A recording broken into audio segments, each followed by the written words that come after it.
In old Alaska, fire was not decoration. It was survival. Long before electric heat or gas stoves, before switches and thermostats, fire stood at the center of daily life. It was warmth, light, protection, and reassurance. When the world outside froze into stillness, fire remained alive. Every winter day began and ended with it. The fire was never taken for granted. Its presence was watched carefully, its absence feared. In the deep cold, a fire going out was not an inconvenience, it was an emergency. Fuel was gathered with intention. Long before winter arrived, wood was cut, split, and stacked. Each piece represented hours of labor, often done in cold that numbed hands and stiffened muscles. Trees were chosen carefully, cut efficiently, and used fully. Nothing was wasted. In regions where wood was scarce, fire took other forms. Oil lamps, burned animal fat, moss wicks glowed softly. Small, controlled flames provided light and a measure of warmth. Even then, fire was managed with care, never allowed to consume more than necessary. Flames were kept small but steady. A roaring fire wasted fuel and risked damage. Instead, embers were nurtured. Coals were banked at night, covered lightly with ash to preserve heat until morning. Learning how to keep a fire alive with minimal fuel was a skill passed down carefully. Fire shaped the home. People gathered around it naturally, drawn by warmth and light. Tasks were performed close, by cooking, repairing tools, sewing clothing. The fire's reach defined the usable space of the home. Faces glowed in its light. Shadows danced quietly along walls. The fire became a place of meeting. Stories were told beside it. Decisions were made there. Silence was shared there too. In the long night, firelight replaced daylight, creating a rhythm that guided activity and rest. Children learned early to respect fire. They watched adults tend it, learned when to add fuel, when to leave it alone. They were taught that fire was neither friend nor enemy. It was a force that required understanding. Mistakes were not tolerated. A single spark in the wrong place could destroy everything. Homes burned quickly in the dry, cold air. Fire safety was instinctive, enforced by necessity rather than rule. Outside, fire held a different role. Travelers carried embers carefully, shielding them from wind. Starting a new fire in extreme cold was difficult, sometimes impossible, without preparation. A live coal meant warmth, cooking, and survival. In blizzards, fire provided more than heat. It offered comfort. When storms raged outside, shaking walls and burying entrances in snow, the steady presence of flame reassured those inside. The world beyond might be unpredictable, but here, something remained constant. Fire also shaped time. Meals revolved around it. Water was melted near it. Tools were warmed before use. Even sleep was arranged around its fading glow. The fire dictated when the day slowed and when it ended. As winter deepened, fire became more precious. Fuel stores diminished steadily. Each log burned was one less for later months. Decisions were made carefully. How warm was warm enough? How long could the fire rest before needing attention again? Conservation was constant. People learned to read the fire's behavior. The sound of burning wood revealed moisture content. The color of flames signaled airflow. Smoke patterns warned of drafts or blockages. Fire communicated. It spoke through crackles and shifts, and those who listened understood what it needed. The responsibility of tending fire often fell to specific individuals. Night watches ensured embers survived until morning. Someone always woke to check, to adjust, to protect the flame from dying. These quiet hours were moments of reflection, accompanied by the soft glow of coals and the deep hush of winter. Fire also marked survival's fragility. A strong wind could extinguish a flame. A misstep could scatter embers. An injury could prevent fuel gathering. Fire demanded constant care, reminding everyone how thin the line between warmth and cold truly was. Yet, despite its demands, fire brought comfort, unlike anything else. Hands thawed near it. Wet clothing dried slowly. Frozen tools, soft. Food transformed from raw necessity into warmth and nourishment. In the presence of fire, winter felt manageable. Fire allowed life to continue indoors when the outside world became unreachable. It made stories possible. Rest possible. Ope possible. Long before modern heat, people in Alaska centered their lives around flame. Not as luxury, but as necessity. Fire was the beating heart of the home. And in the long darkness of winter, when snow pressed against walls and the cold waited patiently outside, the quiet glow of fire reminded everyone inside that they were still alive and that, for another night, warmth had been held. Hope all of you are doing well. Imagine a place where the sun barely rises in winter, where snow covers the land for months on end, and where life is measured not in hours or days, but in survival, warmth, and observation. This is old Alaska land of frozen rivers, endless forests, and long nights that seem to stretch forever. Before roads, before modern heat and electricity, people lived here, guided by instinct, skill, and the rhythms of the land itself. Tonight, we step quietly into that world, exploring life in the deepest winter, where every breath of cold air tells a story, and every flicker of fire holds both warmth and memory. Hello, and hope all of you are doing well. Welcome back to the channel, and if you haven't subscribed yet, consider joining our community for more calm journeys through history and stories of the past. Tonight, we travel quietly to a land covered in snow for months on end, where life is measured not in hours or days, but in survival, warmth, and awareness. Imagine Alaska, long before roads, before modern heat and electricity, where the sun barely rises in winter, rivers freeze solid, and forests lie in silent snow. This is a world where every breath of cold air tells a story. Every flicker of fire carries warmth, and every moment of survival is a lesson in patience and endurance. Let's step gently into that world and listen to the whispers of the long night as we explore the lives of those who thrived in the frozen wilderness before there were roads.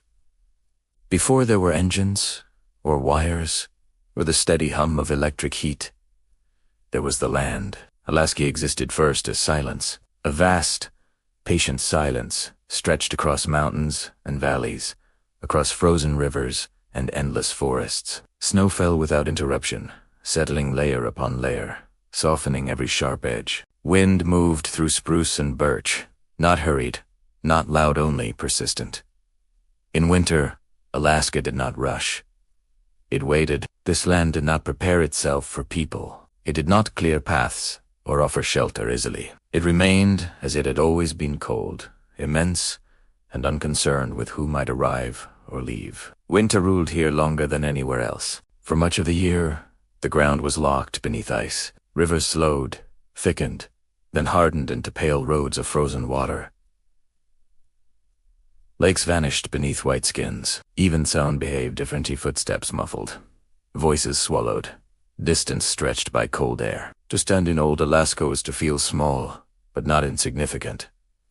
The land did not threaten. It simply existed, immense and unmoved. In these early winters, before settlements, before borders and names, the earth followed its own rhythm. Snowfall marked time more reliably than calendars ever would. Storms arrived without warning and departed without apology. The sky often remained a heavy gray, blending seamlessly into the land below, as if the world had narrowed into only two colors, white and shadow. The cold here was not sudden. It crept in slowly, week by week, until breath became visible, then heavy, then precious. Cold pressed into wood, into stone, into the bones of those who lived upon it. It shaped how trees grew, how animals moved, how humans thought.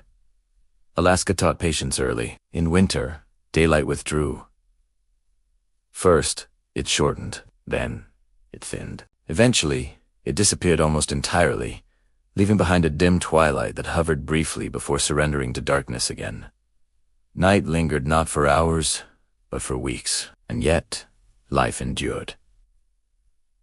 Beneath the snow, roots held firm. Beneath the ice, water continued to move. Animals adapted, fur thickening, instincts sharpening. Every creature that survived here did so by understanding one truth. Resistance was futile, but respect was essential. This was not a land to conquer.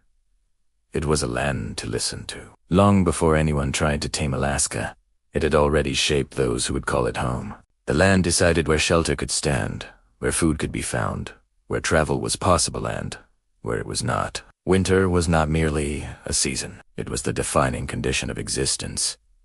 In the deep cold, mistakes lingered longer. A misjudged distance, an underestimated storm, a forgotten supply. These were not inconveniences. They were lessons. Alaska remembered every era. Snow covered tracks quickly.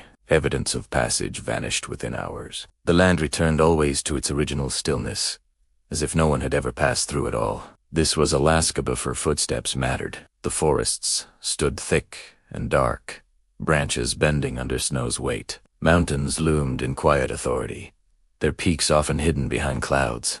Valleys filled with cold air that refused to move, settling like an unseen lake. Even the sky felt closer in winter, pressing downward. And yet, there was beauty here, subtle, restrained, and constant. Moonlight reflecting off snow created a soft glow, enough to navigate by. Ice crystals caught the faintest light and scattered it like distant stars. On clear nights, the northern lights moved slowly across the sky, green and pale. Silent as breath, the land spoke without words. For those who learned to observe, Alaska revealed its patterns.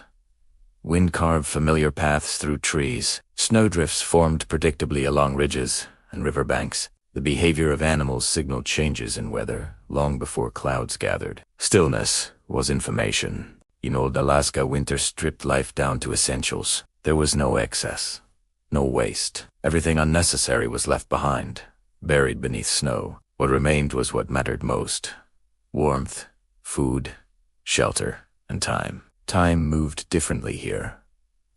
Without clocks, days were measured by light and dark. Weeks blurred together beneath a long night. Patience became not a virtue, but a requirement. Those who rushed suffered. Those who waited endured. The land demanded attention. And so, before roads carved lines through the wilderness, before furnaces pushed back the cold, before winter was something to escape, Alaska stood as it always had. Quiet, unforgiving, beautiful. This was the world that shaped every life that followed. A world where winter was not an obstacle, but the environment itself. A place where survival began with understanding the land before attempting to change it. And in the deep silence of those early winters, the story of human endurance had not yet begun. It was waiting. In old Alaska, winter did not announce itself with ceremony. It did not wait for a certain date, nor did it arrive politely, on schedule. Winter came when it wished. Sometimes it crept in gradually, carried on cooler evenings and longer shadows. Other times, it arrived early and without warning, stepping suddenly into a landscape that had not yet finished preparing. The people who lived here learned quickly that calendars were useless. Only observation mattered. Summer was brief, almost fragile, a short season of movement and urgency, when rivers ran free and the ground softened just enough to allow work. Every summer, task carried an unspoken weight, because everyone knew the truth. Winter was already on its way. The first signs were subtle. Morning frost lingered longer on the grass. The air sharpened, carrying a bite that stayed even under sunlight. Leaves turned quickly, skipping the slow fade known in gentler climates. In the evenings, smoke from fires hung low and still, refusing to rise. These signs were not ignored. They could not be. When winter arrived early, it tested preparation. It revealed who had planned Wieland, who had hoped for more time. Food gathering intensified as soon as the first cold winds arrived. Fish were caught and preserved at a relentless pace. Meat was dried, smoked, or frozen while the temperatures still allowed safe handling. Berries were collected in silence, fingers stiffening as baskets filled. Nothing was casual. An early winter meant rushing against nature's closing door. Rivers that had been traveled freely only days before began to thicken with ice. Boats were pulled ashore sooner than expected. Routes that remained open 1 week vanished the next. Once ice claimed the waterways, movement slowed dramatically. In these moments, people did not curse the cold. There was no use. Instead, they adjusted. Plans changed. Expectations narrowed. Survival depended on adaptability, not complaint. The first snow was often welcomed light, soft, almost comforting. It covered the ground gently, quieting the world. But beneath that, softness lay warning. Snow meant insulation, yes, but it also meant permanence. On sea, it's stale. It rarely left. An early snowfall changed priorities overnight. Shelters were inspected carefully. Gaps were sealed with moss, snow, or earth. Roofs were reinforced. Firewood piles were checked and counted again. Any task delayed became more dangerous by the day. The land did not offer second chances. When winter arrived early, darkness followed sooner too. Days shortened rapidly, shrinking the window for outdoor work. Tasks that once took hours now had to be completed quickly, before light faded entirely. The psychological shift was just as important as the physical one. People began to turn inward. Conversation slowed. Movement became deliberate. Energy was conserved, not only food energy, but emotional energy too. Anxiety served no purpose here. Calm decision-making mattered more than speed. Children learned early what the first snow meant. Play continued, but with boundaries. Parents watched the sky closely, the wind more closely still. Laughter existed, but it was quieter, contained. Even animals seemed to know. Caribou moved sooner. Birds disappeared almost overnight. Traps were checked more often, then repositioned as trails changed. The natural world reorganized itself in response to winter's early grip. Those who lived through many winters learned not to be surprised. Surprise wasted energy. Instead, they treated early winter as a reminder. The land always had the final word. There were years when summer felt stolen, when snow fell while leaves still clung to branches, heavy and green, bending under weight they were never meant to carry. Branches snapped, trails vanished. Familiar paths became unrecognizable. In such years, the cold reshaped memory itself. People remembered where things had been, not where they could be seen. They navigated by instinct and experience, trusting landmarks buried deep beneath snow. Every journey required mental maps, rehearsed carefully before stepping outside. Cold demanded foresight. An early winter also changed food itself. Fresh meals disappeared faster. Diets shifted toward preserved staples sooner than planned. Portions became smaller, carefully measured. Fat was valued above all else for warmth, for strength, for endurance. Hunger was not dramatic here. It was quiet, controlled, managed, but it was always present. And still, life continued. People adapted routines quickly. Morning tasks moved closer to shelter. Outdoor work was shortened. Time near the fire increased. Stories became longer. Stretching evenings that arrived too soon. Winter arriving early forced closeness. Families gathered tightly within shared spaces. Privacy became rare, but companionship increased. Silence was accepted. Words were used carefully, thoughtfully, as if conserving warmth. Firelight grew more important with each passing day. When winter claimed the land ahead of schedule, it revealed a deeper truth. Survival was not about strength alone. It was about timing, cooperation, and humility. No one faced winter alone. Successfully, communities adjusted together. Resources were shared more openly. Knowledge was exchanged freely. Pride softened in the face of necessity. Those who resisted change suffered. Those who adapted endured. Outside, the world settled into its winter form. Snow deepened. Ice thickened. The landscape simplified itself into shapes and shadows. Movement slowed everywhere. Inside, preparation gave way to endurance. Early winter was not a failure of planning. It was a reminder that Alaska did not operate on human expectations. The land existed on its own terms, and those who lived upon it learned to listen carefully, because winter did not ask if anyone was ready. It simply arrived, and once it did, there was no turning back, only forward into the long season ahead. In Alaska, darkness does not fall suddenly. It deepens. At first, it arrives politely, stretching evenings just a little longer than before. The sun lingers low on the horizon, casting pale light that feels thinner each day. Shadows lengthen. Kalas. Fady. And then, almost without noticing, the light begins to retreat in earnest. This is how the long night begins. Daylight shortens not by minutes, but by feeling. Mornings lose their brightness. Afternoons soften into gray. Twilight stretches and stretches, until it seems as though the sun no longer truly rises only. Pauses, briefly, before slipping away again. For those new to Alaska, the darkness can feel unsettling, disorienting. But for those who have lived through many winters, it is expected. The night is not an enemy. It is a condition, one that must be understood.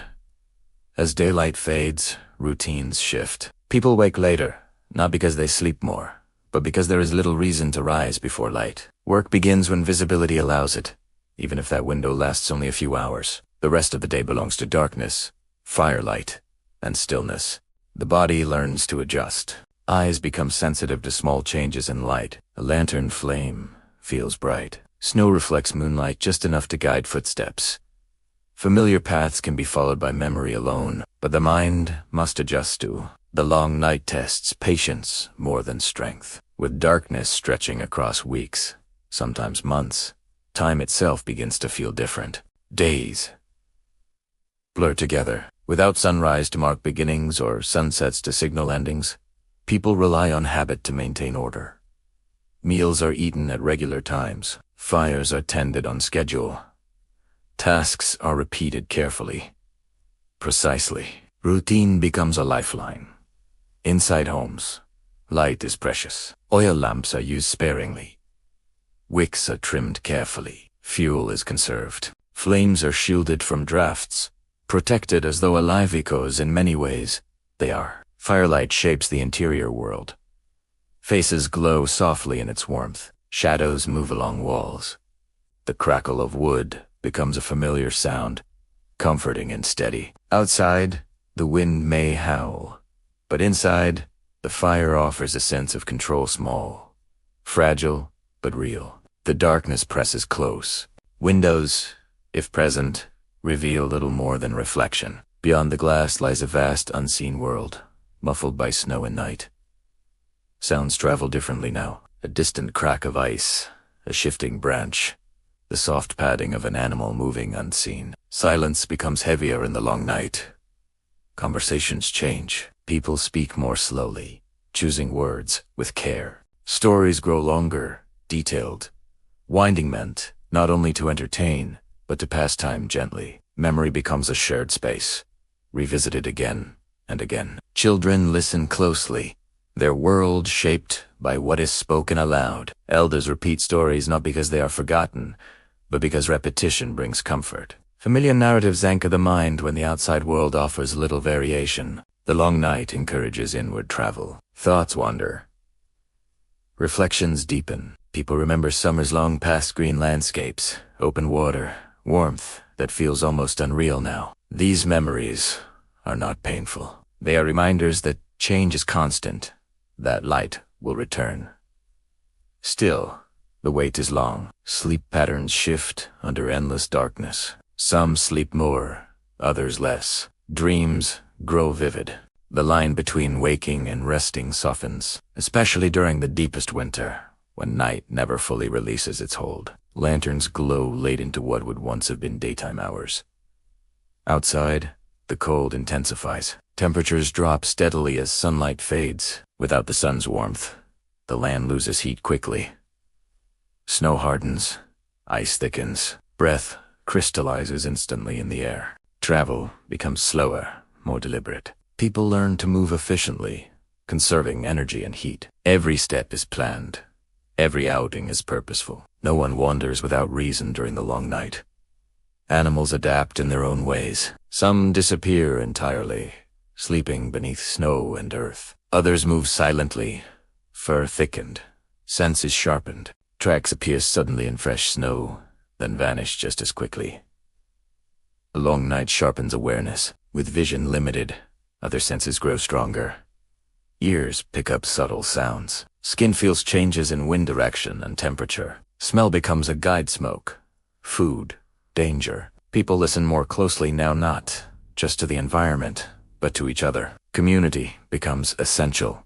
Isolation during the long night can be dangerous, not only physically, but mentally. Shared meals, shared tasks, shared silences become forms of care, even when words are few.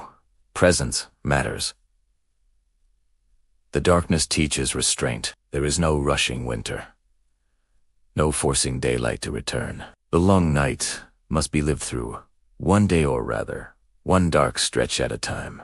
Outside, the sky occasionally offers gifts. On clear nights, stars appear sharp and countless, brighter than anywhere else. The Milky Way stretches across the sky like pale smoke, and sometimes the northern lights arrive slow, deliberate, shimmering curtains of green and white. They move silently, reminding those below that even in darkness, there is beauty. People step outside briefly to watch, breath fogging the air, faces tilted upward. These moments are quiet celebrations, shared without words. Then, back inside, into warmth and firelight.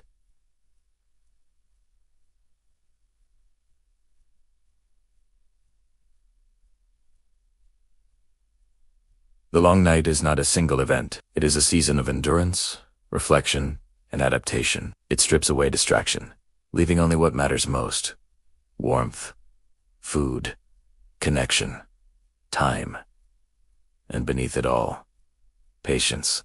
Because in Alaska, the long night does end. Not quickly, not suddenly, but eventually. And those who endure it learn something lasting.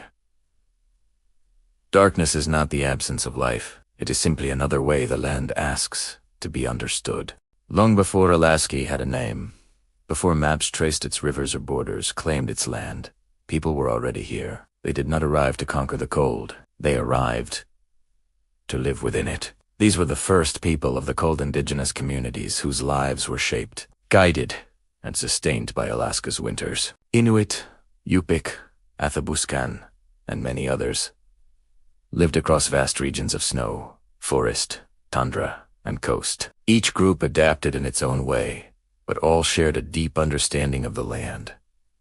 To them, winter was not an enemy. It was a season with rules firm, demanding, but fair.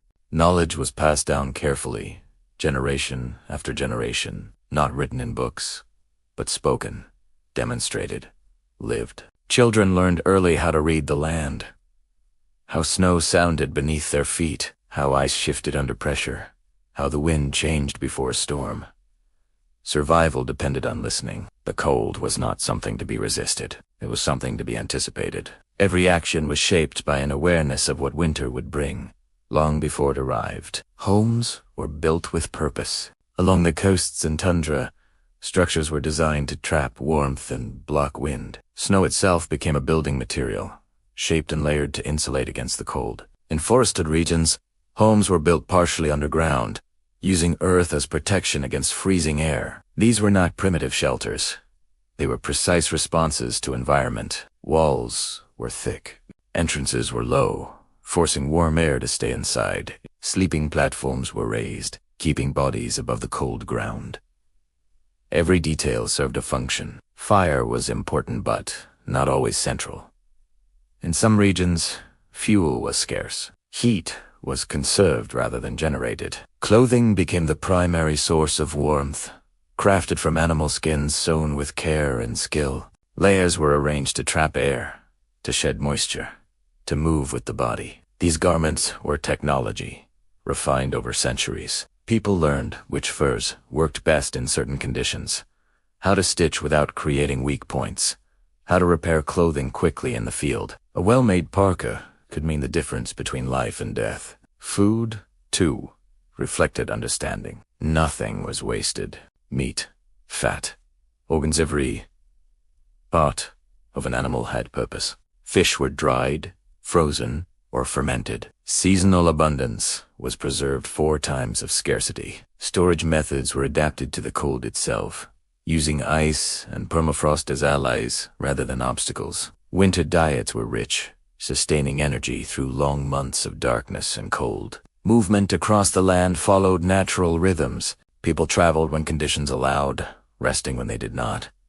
Routes changed with seasons. Frozen rivers became highways. Snow-covered ground allowed sleds to move smoothly where summer travel would be impossible. Dogs were companions, workers, and family. Dog teams provided transportation, warmth, and protection. They were cared for carefully, trained with patience and respect. A healthy team was essential to survival, especially in winter. The relationship between people and animals was one of balance. Hunting was done with restraint. Rituals acknowledged the life taken. Respect ensured continued abundance. This was not superstition. It was a recognition that survival depended on maintaining harmony with the environment. The cold sharpened awareness of community. No one survived alone for long. Knowledge was shared freely. Elders were valued for their experience. Children were taught through observation and participation, not isolation. Winter brought people closer together. Inside shared spaces, stories were told, stories of ancestors, of animals, of the land itself. These stories were not entertainment alone. They carried lessons, warnings, and guidance. They taught patience, courage, humility. Language itself reflected the environment. Words existed for subtle differences in snow and ice, for changing weather patterns, for conditions outsiders might overlook. This vocabulary allowed precise communication in a world where small details mattered greatly. The cold shaped thought as much as action. Time was not measured by clocks, but by seasons, migrations, and cycles. Winter was a phase, not an interruption. Darkness was expected, accepted, even respected. Fear had no place here. Caution did, but fear wasted energy. When storms arrived, people did not panic. They prepared. They waited. They trusted the knowledge passed down before them. Illness and injury were faced with limited resources, but deep care. Healing combined practical treatment with community support. No one was abandoned. The first people of the cold understood something modern life often forgets. Survival is not about domination. It is about relationship. They did not see themselves as separate from the land. They were part of it. Snow was not an obstacle, it was insulation. Ice was not danger, it was structure. Darkness was not emptiness, it was rest. This understanding allowed them to endure winters that would later overwhelm newcomers. When outsiders arrived, many struggled. They brought expectations shaped by gentler climates. They underestimated the cold, misread the land, and paid the price. The first people watched. Sometimes they helped. Sometimes they warned. Sometimes they simply observed as the land taught its lessons again. Their survival was not accidental. It was earned through attention, adaptation, and respect. Before roads, before furnaces, before modern tools. Alaska was already inhabited by people who had mastered its winters not by defeating them, but by living alongside them. And in the long darkness of winter, as snow fell quietly outside, these communities endured, patient and deeply rooted in the cold that shaped their world. In old Alaska, home was not a place of comfort alone. It was a boundary between life and the cold. Every shelter, no matter how small, was shaped by a single purpose: too old warmth. Beauty, space, and convenience came second. Survival came first. Winter demanded respect, and homes reflected that demand. Before roads and modern tools, building materials came directly from the land. Wood from nearby forests, earth from the ground beneath one's feet, snow shaped carefully by hand. Nothing was wasted. Everything served a function. Placement mattered as much as construction. Homes were not built randomly across open land. They were tucked into slopes, sheltered by trees, positioned away from prevailing winds. A slight rising ground could mean the difference between safety and exposure.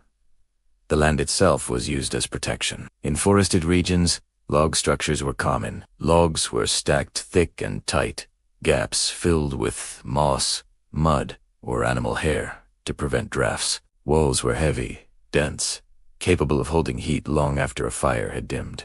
Roofs were steep, allowing snow to slide rather than accumulate and collapse the structure. Snow itself became insulation. As winter deepened, drifts piled naturally against walls, sealing cracks and thickening protection. Rather than clearing snow away, people allowed it to remain, understanding its value. Cold air struggled to penetrate a snow-packed wall. In treeless regions, homes took different forms. Along the coasts and tundra, shelters were built partially underground, using earth as insulation. Entrances were low and narrow, often requiring a person to crawl inside. This design trapped warm air and blocked cold wind. These were not inconveniences. They were deliberate choices. Inside, the space was compact. Large rooms wasted heat. High ceilings allowed warmth to rise beyond reach. Instead, interiors were low, enclosed, and efficient. Sleeping platforms were raised above the floor, where cold air settled. Living spaces were shared, warmth gathered collectively.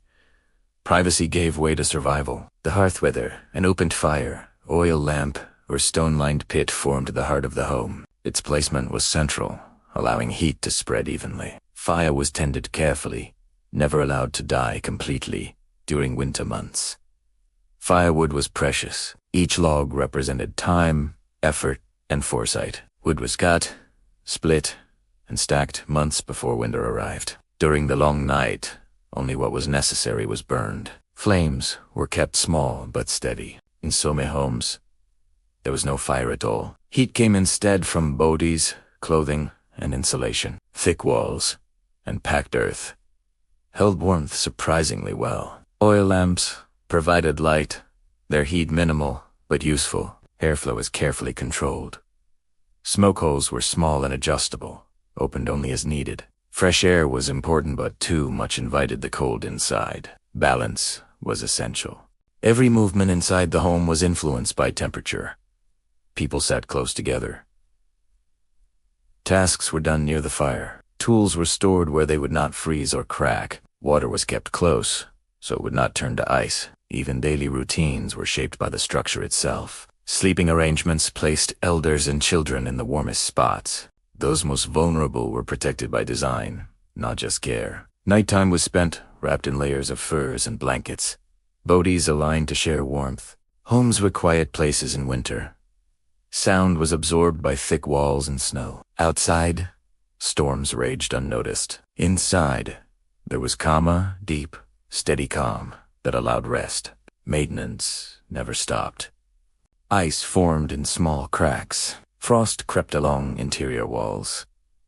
These signs were addressed immediately. A draft left unchecked could grow dangerous overnight.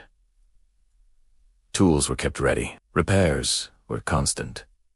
A home in old Alaska was never finished. It was always being adjusted, improved, reinforced. The cold taught awareness. People learned to feel temperature changes instinctively. A sudden chill meant a gap somewhere. A shift in wind direction required adjustment. The home responded to the environment, and its inhabitants responded in turn. There was comfort here, but it was earned. Comfort came from knowing the shelter would hold through the night, from trusting walls built by one's own hands, from understanding every sound, every creak, every whisper of wind. In these homes, time slowed. Winter days passed in steady rhythm, tending fire, preparing food, repairing clothing, telling stories. The outside world receded, held at bay by earth, wood, and snow. And when storms came and they always did, the home became everything.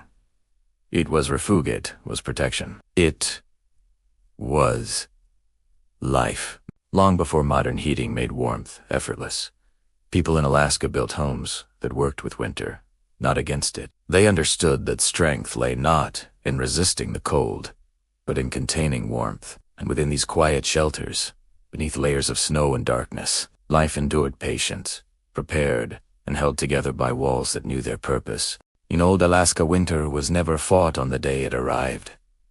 It was faced months earlier through preparation. Food was not something people thought about casually. It shaped every season, every decision, every movement across the land. By the time the long night settled in, what could be eaten had already been decided. Winter did not forgive hunger. Fresh food disappeared quickly once cold to cold. Rivers froze. Plants vanished beneath snow. Animals became scarce or unreachable. What remained was what had been carefully gathered, preserved, and protected. Preparation began as soon as the land allowed it. Spring and summer were seasons of urgency. Fishing was relentless. Nets were checked constantly. Smokehouses filled with hanging fish, drying slowly in thin Arctic air. Salmon, whitefish, and other catches were split, cleaned, and preserved with practiced hands. Every step mattered. Too much moisture invited spoilage. Too little care wasted precious food. Knowledge guided each action: how long to dry, when to smoke, when to freeze. Me followed similar care. Caribou, moose, seal, and other animals were processed fully. Flesh was cut into strips and dried. Fat was rendered and stored. Bones were cracked for marrow. Nothing was discarded without purpose.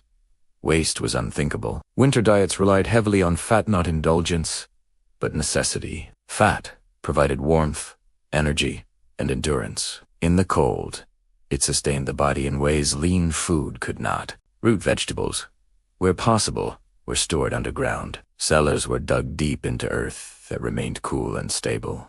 Food was packed carefully, insulated against freezing and decay. Even in permafrost regions, storage methods adapted to temperature extremes. Cold itself became an ally. Frozen food kept naturally preserved by the environment. Meat stored outside remained safe for months, protected from animals and thaw. The land provided refrigeration long before the idea existed.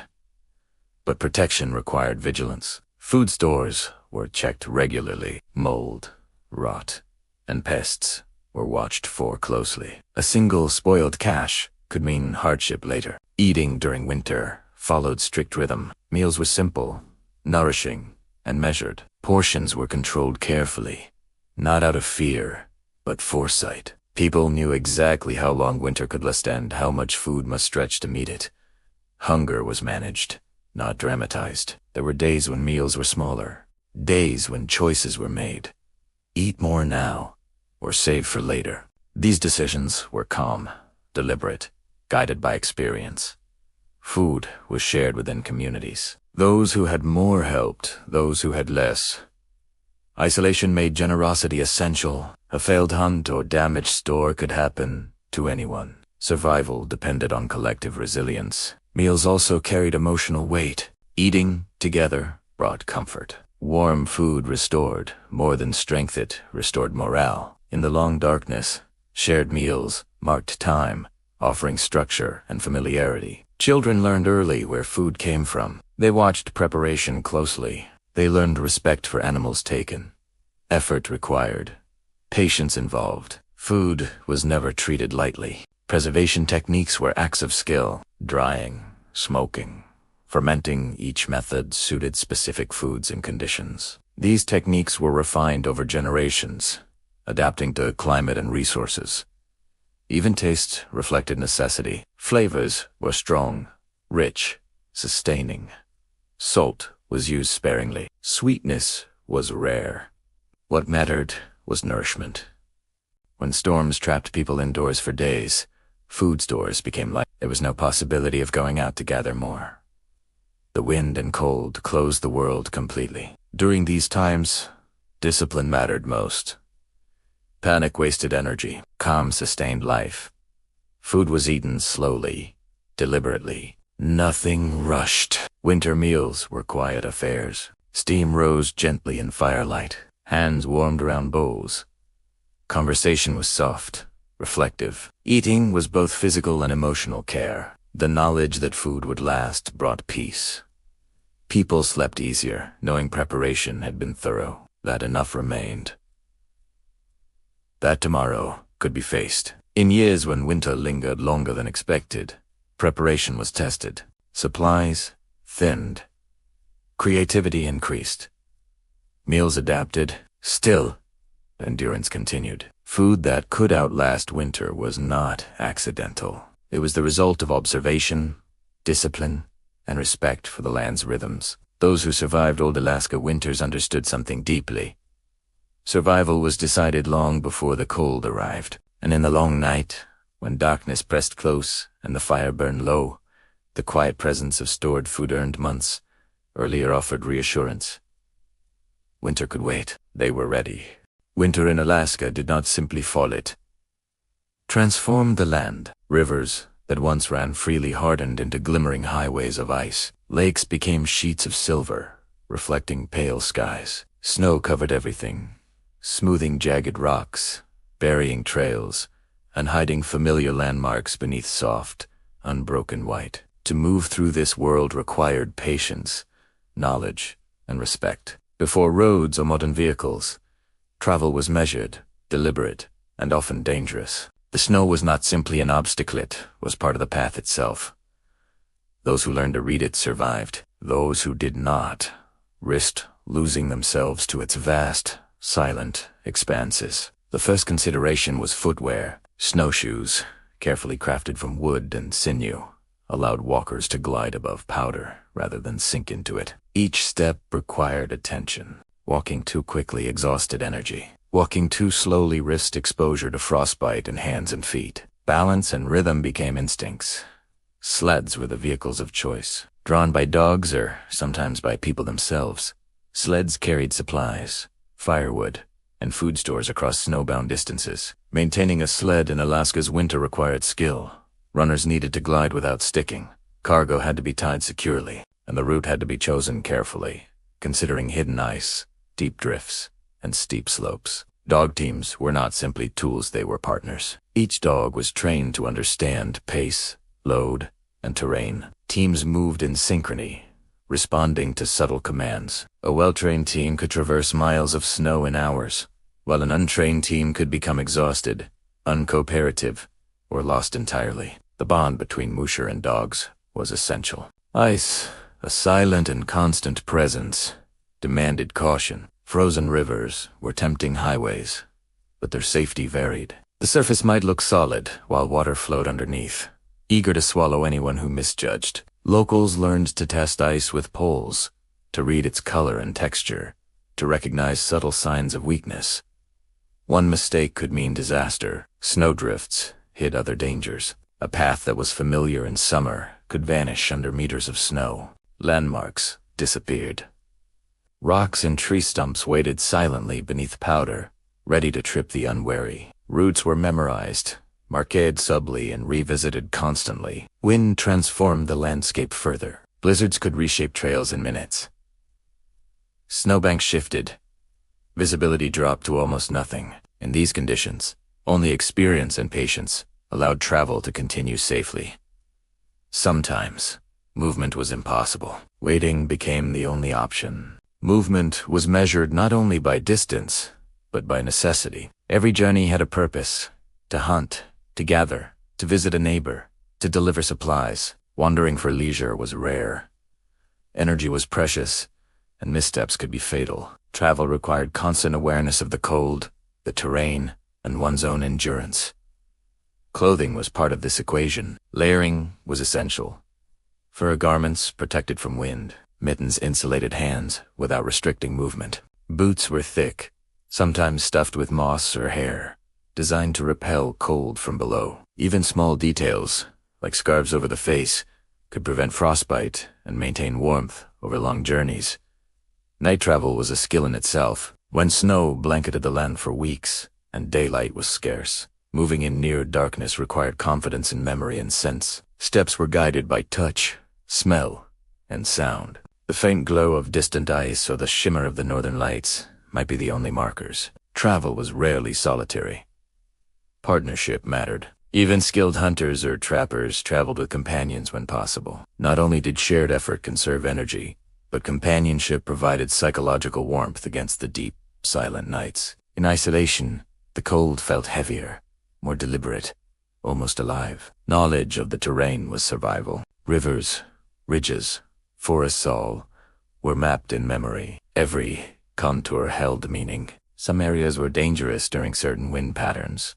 Others held predictable shelter or food. Experience transformed the landscape from an indifferent expanse into a navigable, albeit demanding, world. Animals were guides and companions too. Tracks in the snow revealed their movements, the coming of predators, or the presence of prey. Hunters and gatherers read these signs constantly. A wolf track could indicate danger or opportunity. Following caribou trails could mean sustenance for a week. Weather was the final arbiter. No skill could overcome a sudden blizzard. Snowstorms could appear without warning, obscuring the path and forcing retreat. The long night magnified risk. Those caught unprepared faced frostbite, exhaustion, or worse. Yet, the Alaskans' resilience was built precisely for these moments. Silence dominated everything. Movement across snow was muffled. Footsteps sank softly. Dogs padded quietly. Even voices were subdued, conscious of conserving energy and not disturbing wildlife unnecessarily. This was a world that rewarded patience, awareness, and quiet determination. The journey itself shaped character. Each mile traveled through white expanses taught endurance, adaptability, and respect for the land. The cold was relentless, but not cruel. It demanded attention, precision, and humility. Those who mastered it learned patience as much as physical skill. Travel, in old Alaska, was also a lesson in rhythm. One moved with the seasons, the hours of daylight, the patterns of the wind. A journey planned in summer required recalibration in winter. Snow added time, complexity, and uncertainty. But it also offered safety when understood. Frozen rivers, pocket trails, and ice bridges allowed access where summer might have been impossible. The frozen world reshaped perception. Distances felt longer, yet closer landmarks were sometimes deceptive. Snow blurred depth. Silence distorted scale. Those moving through it learned to trust not instinct alone, but observation and knowledge handed down from those who had traveled these paths before. Winter travel was never mindless. Every journey demanded attention, preparation, and respect. Survival depended on understanding not just the terrain, but one's own limits. Fatigue, exposure, and misjudgment could turn a routine trip into a crisis. And yet, movement was vital. Even in the depths of the long night, humans needed to hunt, gather, and visit. Life required risk, carefully managed and measured. Travel was both necessity and connection, linking families, communities, and resources across the vast frozen landscape. By the time settlements appeared, before roads or bridges, Alaska had already taught its people how to move through winter. Those lessons, passed through generations, ensured that life could continue even when the land seemed impenetrable, unyielding, and endless. To walk across the frozen world was to engage directly with the rhythm of the land. Snow, ice, wind, and darkness shaped every step. Awareness became instinct. Patience became second nature. Movement became not just travel, but an intimate dialogue with the environment itself. And for those who understood this, the frozen world was not merely a place to survive, it was a world to navigate, respect, and endure. For countless generations, Alaska had existed in its quiet rhythm, vast forests, frozen rivers, and snow-clad mountains untouched by distant lands. Its first, people had learned the language of cold, the patience of darkness, and the endurance required to survive months without sun. They understood the land as it was, uncompromising, alive, and honest. Then came the outsiders.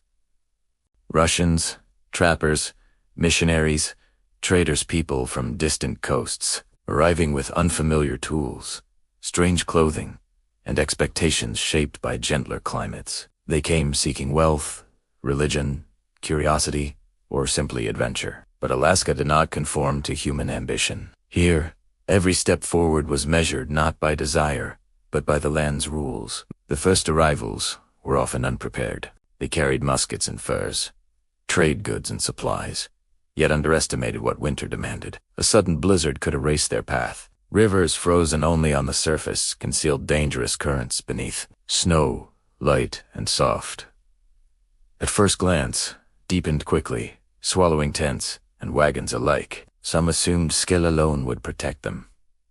Experience proved otherwise. Many newcomers learned that arrogance in the cold was costly. Frostbite, exhaustion, and disorientation were not punishments, they were the land reminding them of its authority. Those who survived learned humility. Those who did not became part of its silent record.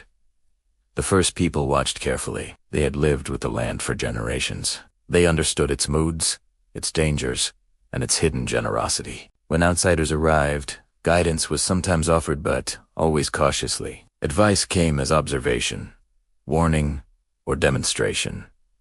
It was a lifeline, though not always heeded. The outsiders marveled at the skill of those who had lived here for centuries. They saw homes built to hold warmth, clothing crafted from layers of fur, sleds gliding over frozen rivers, and dogs trained to move with almost human intelligence. Everything seemed purposeful, yet simple, a combination of instinct, tradition, and deep knowledge. Yet, the outsiders struggled with the land in ways the locals never did. They carried heavier burdens, traveled less efficiently, and reacted to storms with panic. What seemed minor, an early snowfall, a shifting wind, a thin patch of ice could become deadly when misjudged. The land did not forgive error, and Alaska never whispered its secrets to those who arrived suddenly and without patience. Trade became a point of interaction. Furs, pelts, and other resources were exchanged. Tools, metal goods, and occasionally food reached remote villages. But trading in winter required planning, respect, and timing. A journey across frozen rivers to deliver goods could take days, and any miscalculation might leave travelers stranded. Missionaries and explorers brought new ideas. They introduced different ways of thinking, new technologies, and foreign tools. Some communities welcomed these changes cautiously, others observed silently, understanding that the land itself dictated what would endure. The first people did not resist indiscriminately. They incorporated what was useful, discarded what was not, and adjusted to maintain balance with the environment. Learning was always reciprocal. Outsiders might gain knowledge of trade or material goods, but the locals maintained mastery over survival, winter, and rhythm. The outsiders also brought danger. Disease traveled faster than snow. Contact introduced illnesses previously unknown to native communities, sometimes with devastating effects. These interactions reshaped lives and forced adaptation on a scale unseen before. Despite these challenges, human connection formed. Stories were exchanged around firelight. Techniques were shared for building, hunting, and movement. Some outsiders survived because they listened, because they respected the expertise of those who had lived for generations in the long night. Alaska remained the ultimate teacher. No matter how skilled the newcomer, no matter the tools they carried, the cold demanded respect. Mistakes were visible immediately. A misjudged trail, a weak fire, or insufficient food could have consequences that were immediate and severe. Yet the presence of outsiders slowly reshaped the human landscape. Trading posts appeared, small settlements grew, and paths through forests became more established. Still, Alaska's winter ruled all. Even roads, when they eventually appeared, were little more than suggestions to the snow and ice. The first outsiders learned humility, often slowly, painfully. They observed how locals conserved warmth, preserved food, and managed movement through endless cold. They watched the rhythm of life, noting how every action was measured against the demands of winter. Some tried to impose their ways, building unsheltered cabins, attempting to hunt recklessly, but nature corrected errors quickly. Respect became the only survival strategy. Those who listened thrived. Those who ignored the lessons of snow, wind, and darkness faced exhaustion, loss, or worse. Alaska did not punish.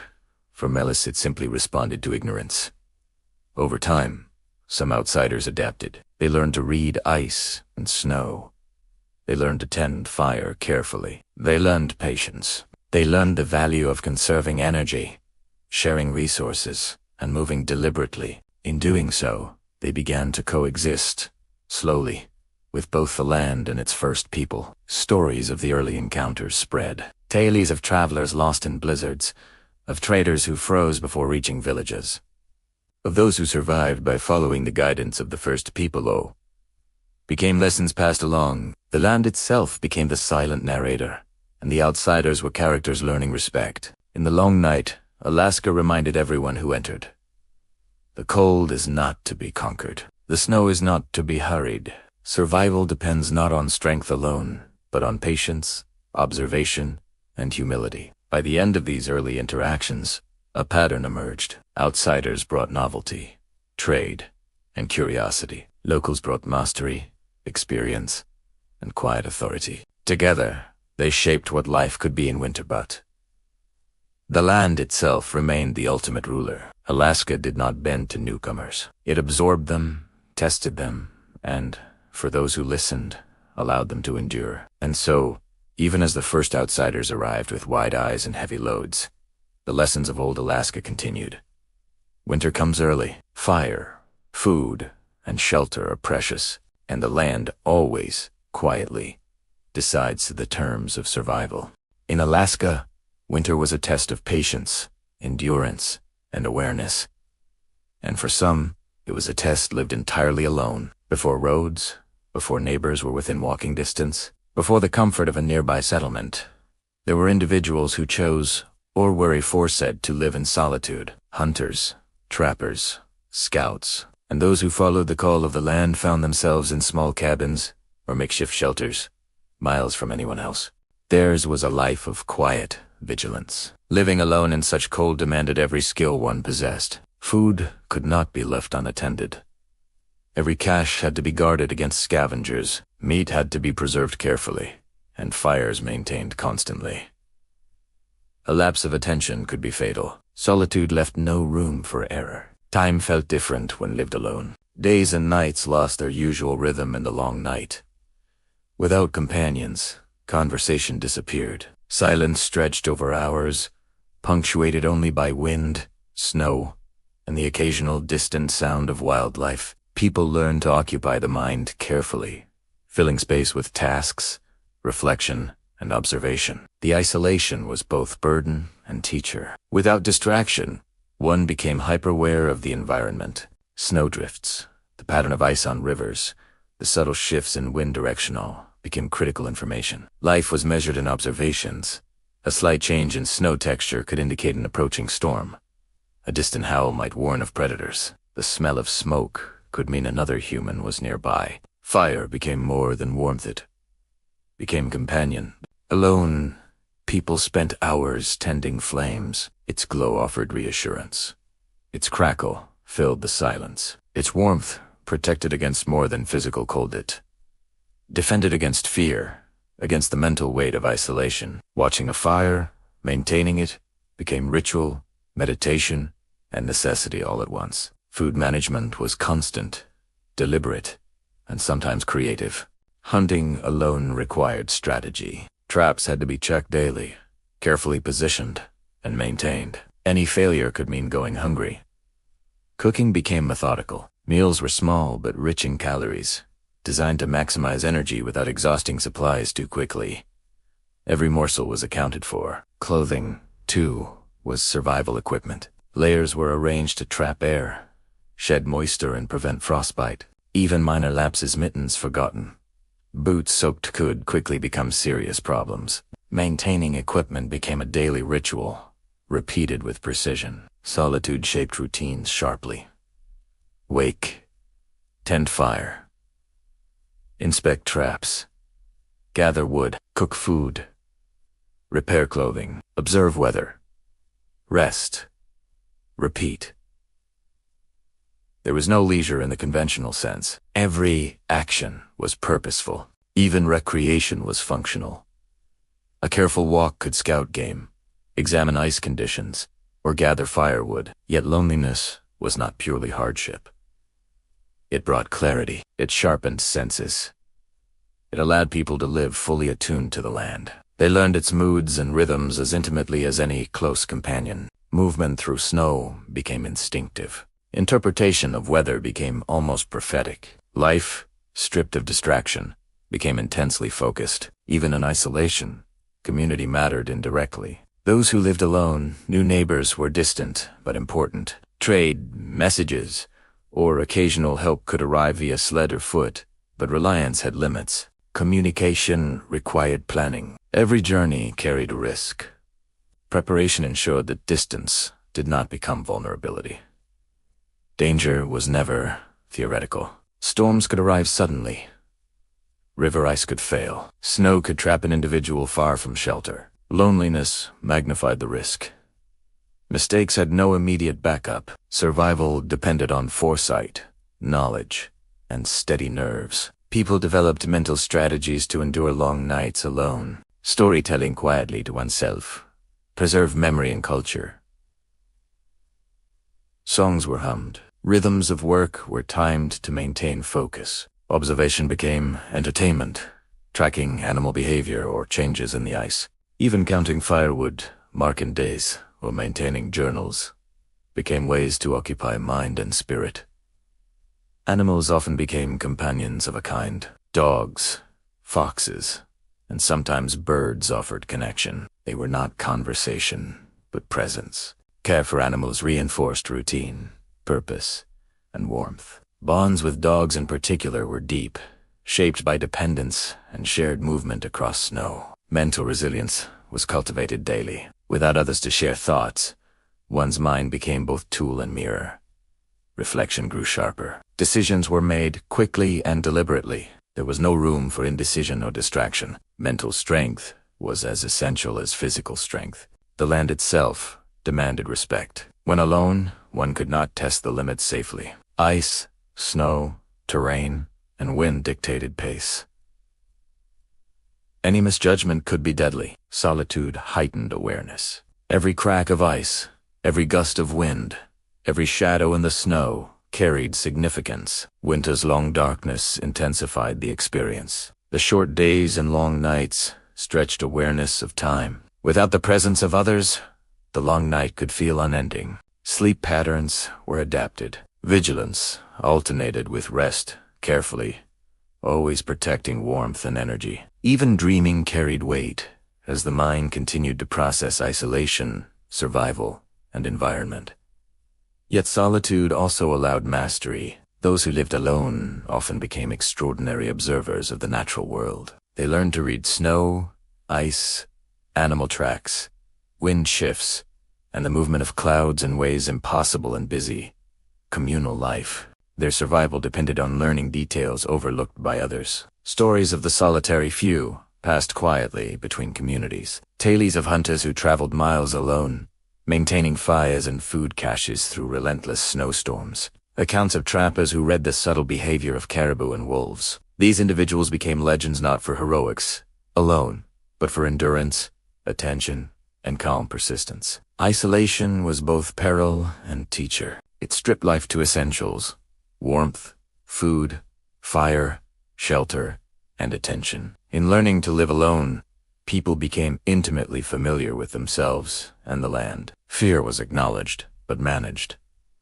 Patience was cultivated daily. Knowledge became instinct. Those who survived alone in Alaska's winter carried lessons beyond survival. They understood timing, preparation, observation, and respect. They knew the limits of human endurance and the limits of nature's patience. They learned that life in the cold was not conquered by force, but by understanding, rhythm, and adaptation. And when spring eventually returned, when the long night finally eased, the solitary few emerged with experience deeper than any written record could convey. Alaska, vast, silent, and demanding, had tested the demand they had endured.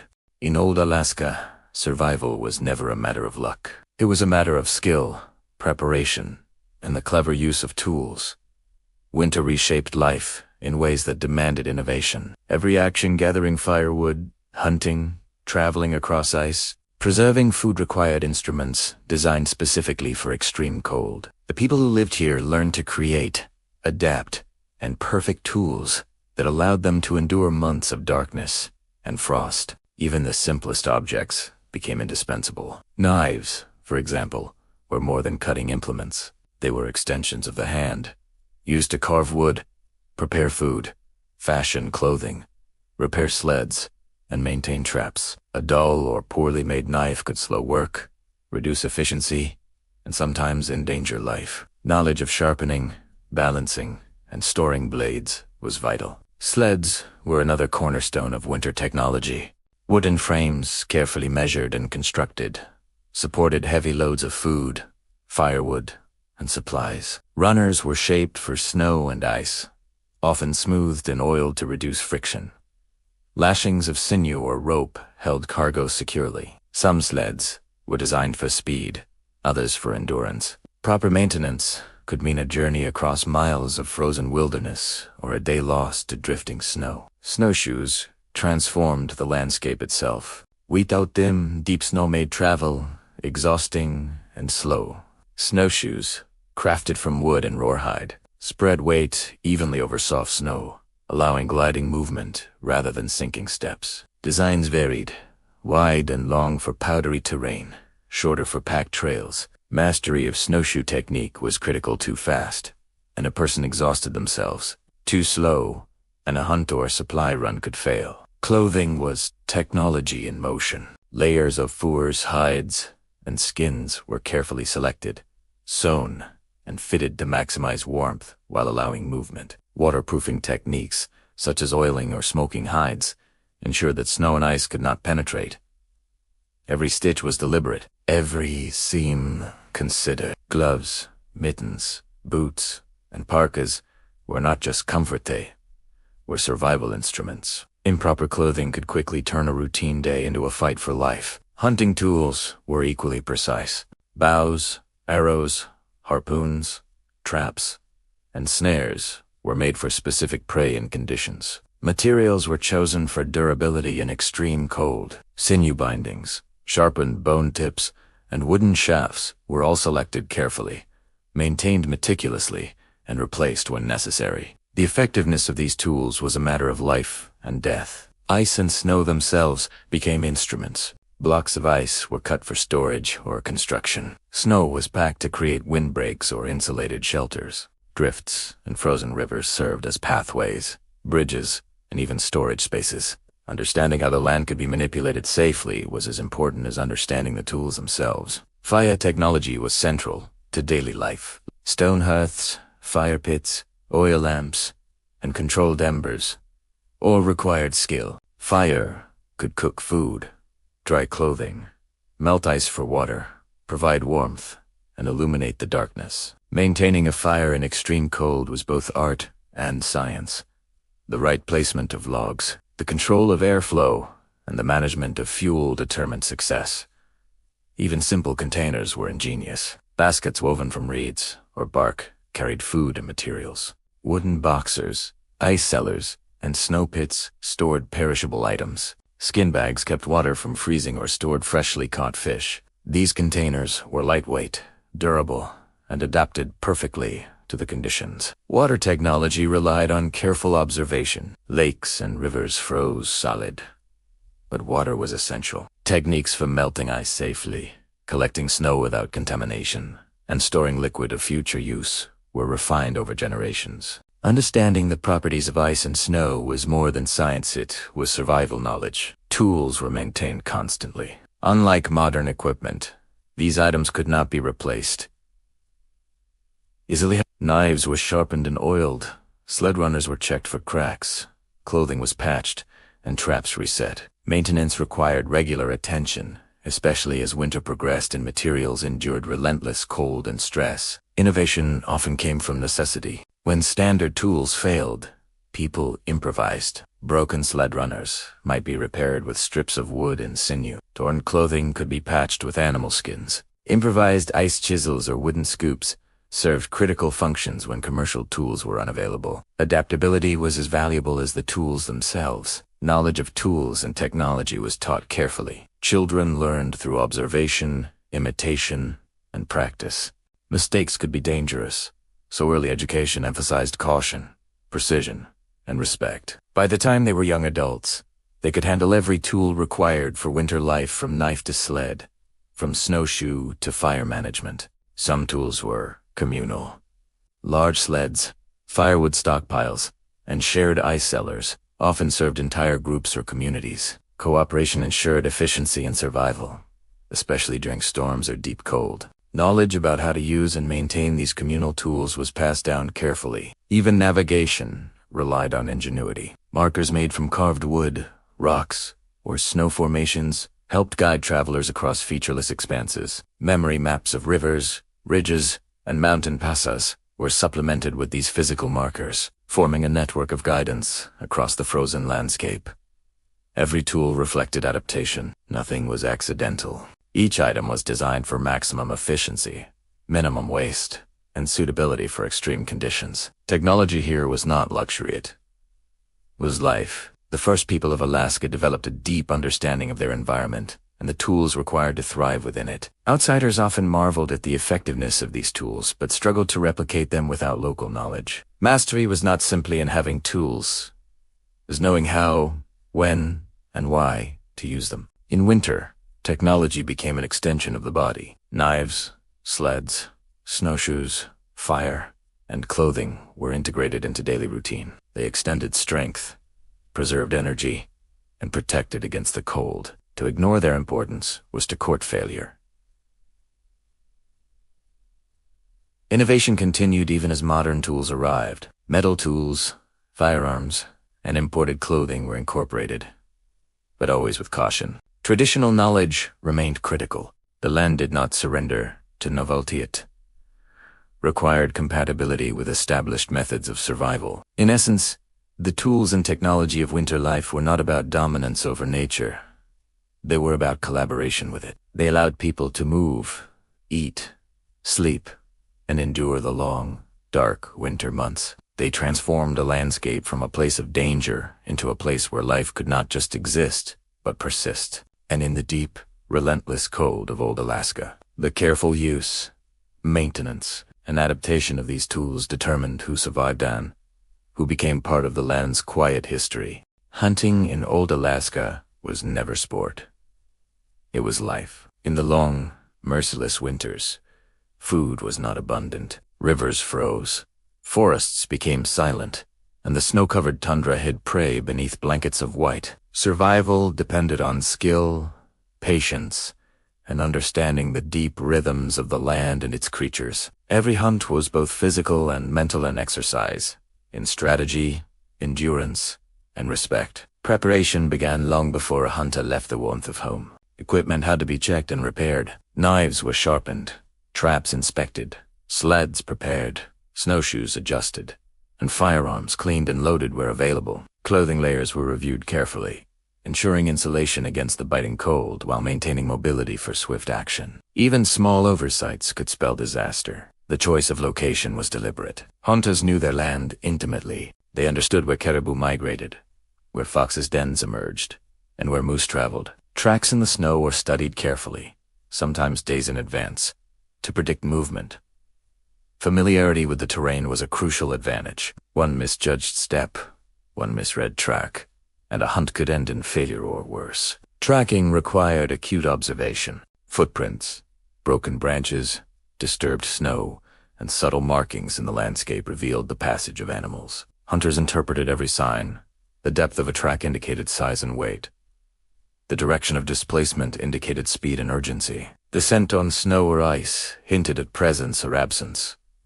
Tracking was both science and intuition, honed over generations. Time of day influenced the hunt profoundly. Many animals became more active during twilight or dawn. Hunters adjusted their movements to these rhythms, often traveling in near darkness. Moonlight, stars, and subtle shifts in snow glare guided them when daylight was scarce. Patience was critical. Hours could pass without sighting prey, yet movement could not stop entirely. Hunting methods were adapted to the prey and environment. Traps were laid along known paths, carefully camouflaged and checked frequently. Snares caught small animals. Harpoons and spears were used in coastal regions for seals and fish. Firearms, where available, required careful handling in extreme cold, as misfires could be fatal in remote areas. Each technique demanded precision, skill, and awareness of environmental conditions. Stealth was essential. Snow amplified sound. Even soft steps could alert prey. Clothing was designed to minimize noise, and hunters moved deliberately, controlling every movement. Wind direction was studied carefully and could betray even the most experienced hunter. Survival depended on silence, patience, and timing. Hunting was physically taxing. Cold sapped energy. Heavy snow slowed movement, and long hours tested endurance. A hunter had to manage warmth without overheating, energy without exhausting limited food stores, and alertness without succumbing to fatigue. Mistakes were dangerous. Frostbite, hypothermia, and injury were constant risks. Animals were not only prey, they were teachers. Observing behavior was part of survival. Understanding migration, feeding habits, and reactions to snow and wind allowed hunters to predict movements and conserve energy. Hunters learned to anticipate storms, recognize safe travel routes, and respect the boundaries of each animal's territory. Every kill was utilized fully. Nothing went to waste. Meat was preserved for the long months ahead, fat rendered, bones crushed for marrow or tools, and hides prepared for clothing or shelter. Respect for the animal was paramount. Survival depended not just on taking life, but on honoring it and ensuring resources lasted. Hunting required cooperation at times. Some hunts involved multiple individuals, coordinating silently across snowfields, ice, and forest. Signals, timing, and positioning were critical. Communication had to be subtle, avoiding alerting prey, and yet precise enough to maintain coordination. Successful hunts depended on collective skill as much as individual mastery. The land itself dictated the hunt. Frozen rivers became access points. Snowdrifts could hide tracks or conceal hazards. Ice patterns dictated where to cross safely. Weather forecasts were drawn from observation of clouds, wind, temperature, and wildlife behavior. A storm could end a hunt before it began. Understanding and respecting these conditions was essential. Hunting also reinforced survival skills beyond immediate food needs. Tracking improved navigation. Observing animals strengthened knowledge of seasonal patterns. Maintaining equipment in extreme cold honed technical skill. Every hunt was simultaneously a test, a lesson, and a necessity. The psychological aspect of hunting was as demanding as the physical. Long waits, unpredictable outcomes, and harsh conditions required focus, patience, and mental resilience. Fear of failure or danger had to be tempered with calm observation. The hunter's mind became a tool as essential as any knife or sled. Children learned by observing, assisting, and eventually participating. Training began early, tracking small animals, learning how to handle simple tools, understanding the rhythms of the land. Mistakes were corrected carefully, as the consequences could be harsh, but learning was gradual and deliberate. Knowledge passed from generation to generation ensured continuity and survival. Even in isolation, hunters were rarely truly alone. The landscape,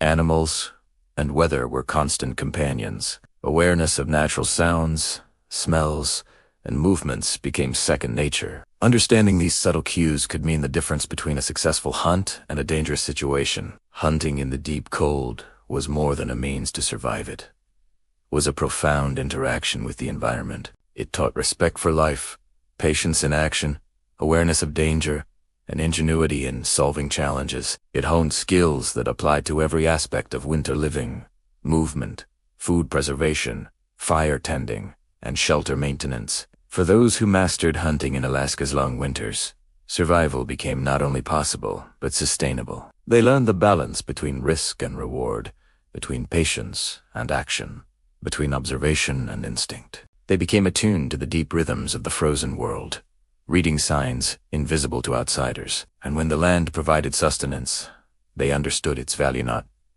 just as nourishment, but as a symbol of knowledge, skill, and endurance. Winter hunting was not easy. It demanded everything: strength, intelligence, skill, and respect. And yet, those who embraced it fully were rewarded with life, stability, and connection to a world that was otherwise indifferent to human need. Alaska's frozen wilderness remained harsh, beautiful, and demanding, but hunters learned to move within it, survive within it, and, in their own way, thrive within its endless, snowbound expanse.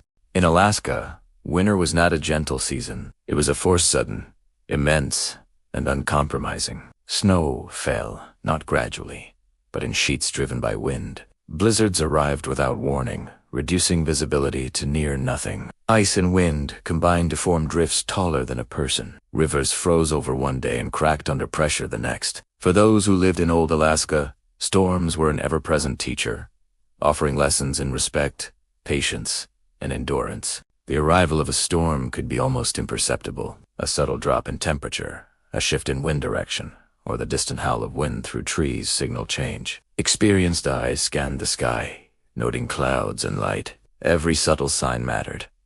Ignoring them could be fatal. Even minor miscalculations in timing or preparation could trap a traveler or hunter in perilous conditions. Storms reshaped the landscape daily. Snowdrifts swallowed familiar trails, covering rocks, trees, and riverbanks. Ice cracked and reformed on rivers, hiding weak spots that could collapse under weight. Landmarks disappeared, leaving even experienced travelers disoriented. Storms erased paths, demanding constant recalibration of memory and instinct. Those who lived through storms relied on preparation. Homes were stocked with extra fuel, food, and clothing. Firewood was stacked high, carefully arranged to burn slowly and maintain warmth. Water was stored, often melted in advance, to prevent ice from limiting supply. Emergency shelters small, insulated structures were sometimes prepared in anticipation of being snowbound. The wise never underestimated winter's unpredictability. Storms required adaptation, not force. One could not fight the wind or shove snow aside indefinitely. Survival depended on observing, adjusting, and respecting the conditions. Hunters paused, travelers sought shelter, and communities worked collectively to ensure safety. Patience was more valuable than speed. Acting recklessly often resulted in frostbite, exhaustion, or worse. Travel during a storm was perilous. Snow reduced visibility to a few steps ahead. Wind carried freezing air, cutting through clothing and layers with unforgiving sharpness. Footsteps became meaningless as drifts shifted, erasing any progress. Even sled dogs struggled to maintain footing. The land itself seemed alive, resisting movement and demanding caution. Storms taught awareness of human limitations. Energy was finite. Warmth could not be generated without fuel. Hypothermia could set in quietly, unnoticed until it became serious. Exhaustion made even small obstacles dangerous. Each decision when to move, when to rest, how to ration supplies carried immediate consequences.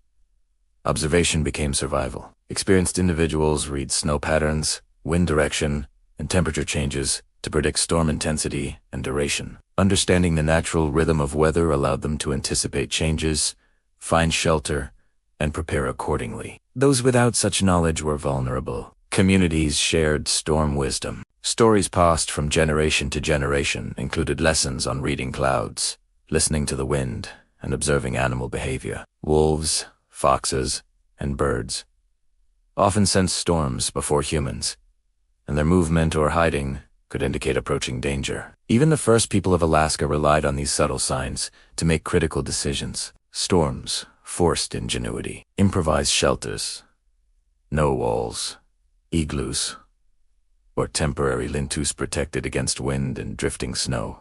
Fires were positioned carefully, sometimes outside to prevent smoke from building dangerously indoors, or inside with ventilation to conserve warmth. Improvisation saved lives, but only when guided by knowledge and experience. Storms also reinforced community dependence. When blizzards struck, neighbors often checked on each other. Shared firewood, food, and temporary shelter became essential. Isolation in such conditions was deadly. Even those accustomed to solitude relied on these connections for survival during the worst storms. The lessons of storms were many. They taught respect for the environment, patience in the face of delay, and attention to small details that could become matters of life or death. They reinforced preparation, observation, and discipline. They reminded all who lived in the cold that survival was earned daily, through careful action, not through strength or courage alone. Storms left memory imprinted on the land. After a blizzard, the terrain was altered snowdrifts in new places. Trees bent or broken, rivers partially thawed and paths used daily disappeared, replaced by new challenges. Learning to navigate after storms was a skill in itself, requiring awareness and adaptation. Even the sound of a storm carried lessons. Wind howled differently over ice versus snow. Pressure in the air hinted at impending changes. Storms could create quiet, almost eerie stillness before the main front arrived. Listening closely allowed survival, as did reading these subtle cues in combination with other observations. Storms demanded humility. No human effort could force a storm to pass. No preparation could guarantee perfect safety. Only respect, knowledge, and responsiveness ensured the possibility of enduring its passage. Arrogance or impatience could be deadly, but storms also reinforced resilience. Those who survived gained confidence in their skills, knowledge, and judgment. Each storm endured strengthened the ability to anticipate, respond, and survive future challenges. The long nights, heavy snow, and relentless wind became part of a rhythm of life, respected rather than feared entirely. Children learned these lessons early. They were taught to observe clouds, note wind changes, and understand snow conditions. Shelter construction, fire tending, and careful rationing were introduced as essential practices. These lessons were often learned through small experiences, initially walking carefully across frozen streams, noting changes in the sky, or observing animal behavior before being applied to more dangerous circumstances. Storms created quiet reflection. In the heart of a blizzard, humans were forced to pause. Movement slowed, daily work was interrupted, and attention turned inward. In that stillness, people considered their preparedness, assessed resources, and reinforced their relationship with the land. Storms were harsh teachers, but they provided clarity. Even the most skilled travelers and hunters approached storms with caution. Maps and memory, experience and instinct, preparation and observation all were tested simultaneously. Storms left no room for complacency. They demanded vigilance at every step and every breath. And yet, when the storm passed, the world transformed. Snow glittered, ice sparkled, and the land revealed fresh paths, hidden tracks, and new opportunities. Life continued, informed by the storm's lessons, with caution sharpened and skills refined. In old Alaska, the winter storm was not merely weather, it was education, discipline, and a reminder of the land's authority. Those who respected its lessons endured. Those who ignored them paid dearly. Through these storms, the first people, the outsiders, and the solitary hunters alike learned the essential truth. In Alaska, survival depended not on dominance over nature, but on observation, patience, adaptation, and respect for its relentless, snowbound power. In old Alaska, survival was not solely a matter of skill, fire, or food. It was a matter of community. The long, relentless winters shaped more than individualists. They shaped groups of people who learned that life in isolation was possible. But life in connection was stronger, safer, and more sustainable. Communities arose where necessity demanded collaboration, where knowledge was shared, and where endurance became a collective effort. Settlements were often small and carefully positioned. Villages clustered near rivers, forests, or coastal resources, allowing access to fish, game, and water, while providing protection from the worst of wind and snow. Locations were strategic, sheltered by ridges, near dense forests, or positioned to maximize sunlight during the brief daylight hours. Every choice reflected survival priorities.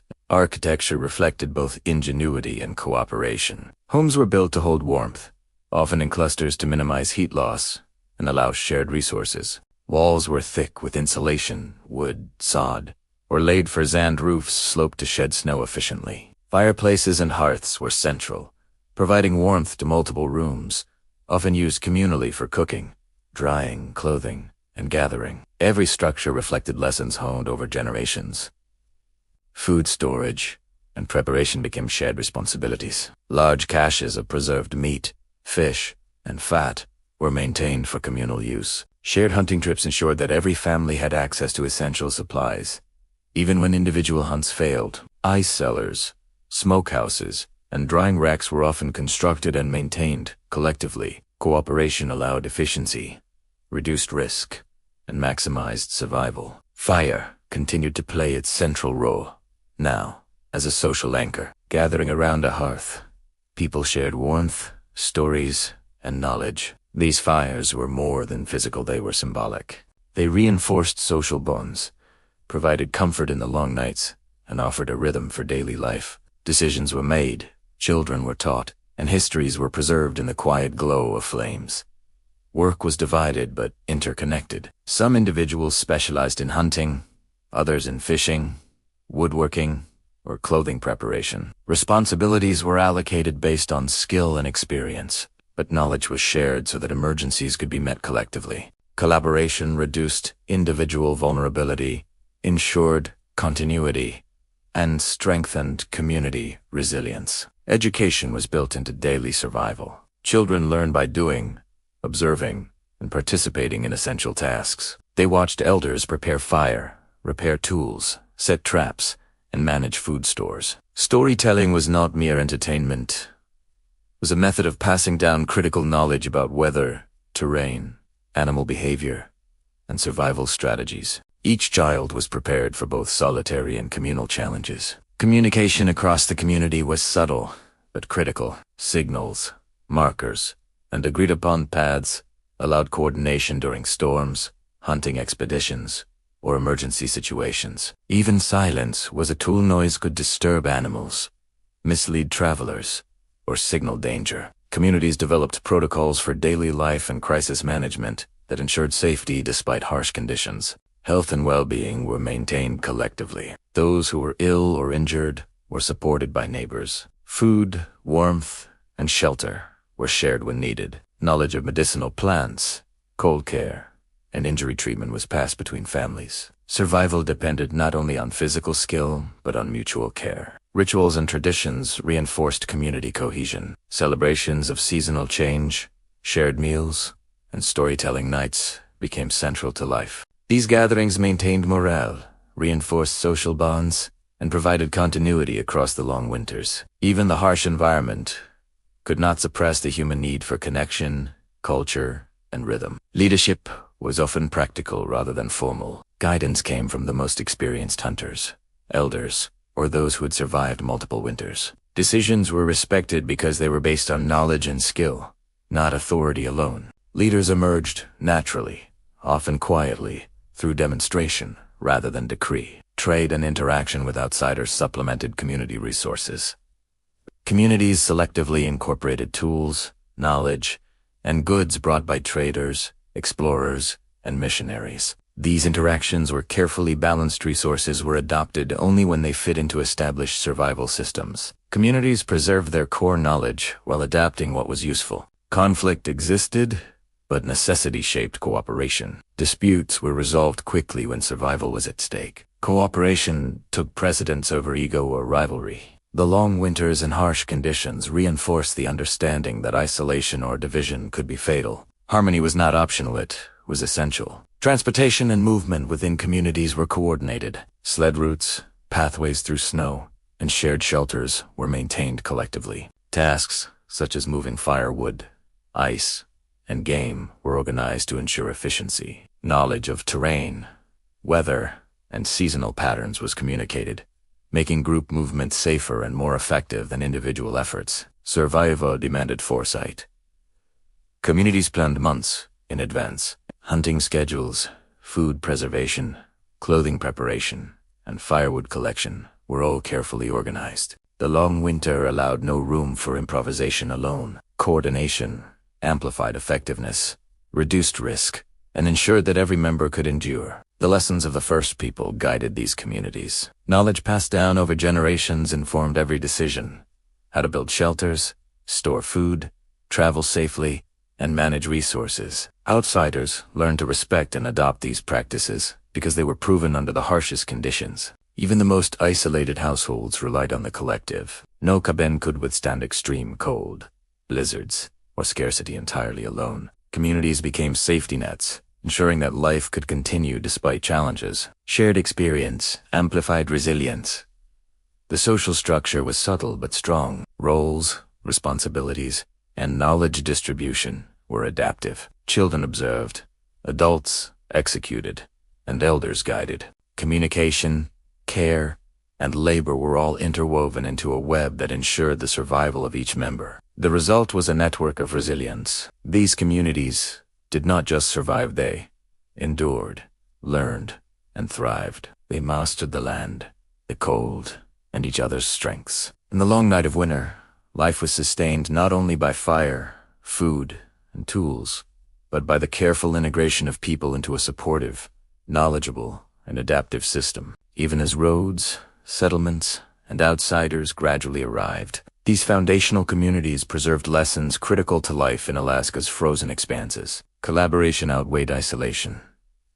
Knowledge shared saved lives. Preparation and foresight were non-negotiable. Respect for the land and its rhythms was paramount. Through these interconnected networks of survival, the long, dark, and harsh winters became manageable. Communities endured where individuals alone might have failed, demonstrating the ultimate truth of life in old Alaska. Even in the harshest conditions, human connection, care, cooperation, and shared knowledge was the greatest tool of all. Amid the relentless cold and unyielding snow of Alaska, life was measured in survival. Food, warmth, shelter, and endurance. Yet even in the harshest winters, the human spirit sought connection, joy, and rhythm. Culture did not vanish in the long night. It adapted, flourished, and became intertwined with the cycles of survival. Winter celebrations were not luxuries. They were essential to resilience, mental health, and the cohesion of communities. The long nights and early winters dictated the timing of gatherings. The first snows often marked the start of communal preparation and celebration. Villages and settlements came together to share knowledge, organize hunting and food preservation, and create spaces for warmth and social connection. Firelight became a constant companion not only for survival but also for culture, storytelling, and ritual. Storytelling was central to winter life. Elders recounted tales of ancestors who had endured long winters, braved storms, and navigated frozen rivers. Myths explained natural phenomena, celebrated heroic hunts, and honored the cycles of the land. These stories taught lessons about patience, resourcefulness, and respect for the environment while also entertaining and strengthening social bonds. Children learned history and survival strategies wrapped in narrative, memorizing not just tales but wisdom essential to life in Alaska. Music and rhythm accompanied stories and work. Songs were hummed while tending fires, preparing furs, or repairing sleds. Rhythms helped maintain focus during repetitive tasks and synchronized group activities, such as hauling supplies or preparing communal food stores. Music also marked celebrations, expressing joy in marking the passage of time in an environment where the calendar was dominated by cold and snow. Seasonal rituals reinforced communal bonds. Feasts marked milestones. The first snowfall, the completion of food preservation, or the successful return of hunters from long expeditions. These gatherings were opportunities to share the fruits of labor, pass down stories, and celebrate survival itself. Firelight, song, and shared food created a sense of continuity and reassurance that life persisted even in darkness. Food itself became part of culture. Preserved fish, smoked meats, and carefully stored berries were more than sustenance.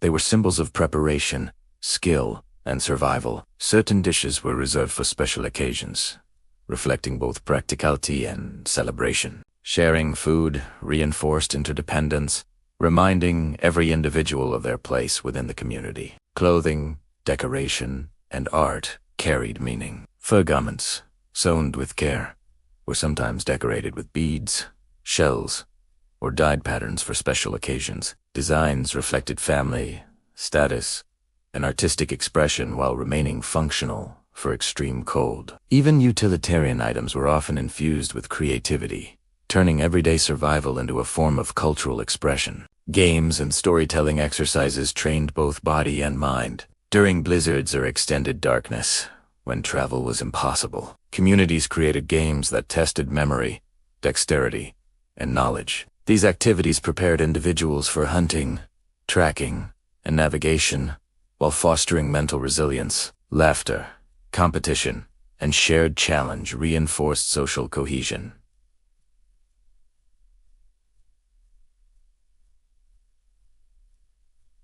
Spirituality intertwined with winter life. The northern lights, long nights, and shifting seasons inspired reflection, ritual, and gratitude. Offerings, prayers, or meditative observances recognized the power of the land and the cycles of survival. Spiritual practices reinforced respect for the environment, encouraging sustainable use of resources and humility in the face of natural forces. Craftsmanship was both necessity and cultural expression. Sleds, snowshoes, knives, and clothing were crafted with care, often featuring patterns, motifs, or personalized markings. Children learned these crafts as both practical skills and cultural heritage. Even utilitarian objects carried stories of family, season, or survival and became treasured heirlooms passed through generations. Visitors and outsiders sometimes participated in these celebrations. Traders, missionaries, and explorers were cautiously welcomed to certain gatherings, especially when they brought tools, knowledge, or goods. Participation required respect, observation, and adherence to local customs. Outsiders learned that survival was intertwined not only with skill but with understanding and honoring the culture that had endured for generations. Music, dance, and rhythmic movement helped stave off the psychological toll of isolation. In long nights with limited daylight, repetitive snow, and extreme cold, rhythm and movement created mental balance. Dance steps mimicked hunting movements, stories of the land, or animal patterns, blending practicality with expression. Through these rituals, individuals maintained agility, endurance, and connection to the land and community. Children played a central role in winter celebrations. Games often reinforced skills critical to survival: tracking, memory, tool use, and observation. Storytelling included participation, with children reciting parts of tales, acting out hunts, or observing animal behavior. Through play, education, and culture merged seamlessly, preparing the next generation for life in extreme conditions. Celebrations also reinforced the seasonal calendar. Even in the darkness of long winter nights, communities maintained a rhythm tracking the progression of months, the lengthening of days, and the anticipated arrival of spring. Rituals marked the midpoint of winter, the solstice, and the first thaw, offering psychological relief and a sense of temporal continuity. Art and symbolism reflected both survival and identity. Carvings, etched patterns, and symbolic markings on tools, sleds, and homes connected individuals to their environment and ancestors. These symbols conveyed history, reinforced social roles, and provided comfort in an otherwise stark landscape. The harsh environment did not suppress creativity. It demanded expression through practical and meaningful forms. Even harsh weather could not prevent celebration. Communities adapted rituals to indoor spaces, communal shelters, or areas protected from wind and snow. Flexibility was a hallmark of Alaskan winter culture. The essence of celebration: connection, storytelling, learning, and shared joy remained intact, regardless of the conditions outside. Winter celebrations were a bridge between survival and humanity. They reminded people that endurance was not merely about food, fire, or shelter. It was about connection, joy, creativity, and shared knowledge. Culture softened the edges of hardship, providing a psychological buffer and reinforcing community cohesion. Through these celebrations, communities transmitted values, knowledge, and resilience. Each story, song, game, or ritual embedded lessons essential to surviving and thriving. Children internalized techniques for hunting, observation, and preparation while also absorbing social norms, spiritual awareness, and creativity. The long, dark winter became not only a challenge but a canvas for human ingenuity and expression. In the harshest winters, culture became both shield and light. It connected the solitary hunter, the family in a remote cabin, and the entire community across snow-covered expanses. It ensured continuity of knowledge, survival skills, and social bonds. And in that continuity, the people of Alaska endured, proving that even in extreme cold, humanity thrives when survival is intertwined with shared culture, celebration, and meaning. Winter in Alaska was more than survival. It was lived, experienced, and celebrated. Even in the long night, when the sun barely rose above the horizon, life carried rhythm, creativity, and warmth. The fire of the hearth mirrored the fire in human hearts, sustaining them through the darkness, binding communities together, and ensuring that the traditions of resilience, ingenuity, and shared humanity would survive the harshest winters. After months of unbroken darkness, of snow stretching endlessly across the horizon, of wind and ice shaping every step, spring arrives slowly in Alaska. The return of light is gradual, almost imperceptible at first. The sun lingers above the horizon a little longer each day. Shadows shrink. Ice weakens. Rivers murmur beneath their frozen shells. Even in the coldest regions, change is evident, and with it comes reflection. Winter, harsh and unrelenting, leaves its lessons etched deeply in those who endure it. Survival is more than a matter of skill or tools. It is a combination of preparation, observation, patience, and respect. The long nights and relentless storms have tested endurance, sharpened awareness, and demanded ingenuity. Every person who has lived through a full Alaskan winter carries a profound understanding of themselves, the land, and the rhythm of life that governs both.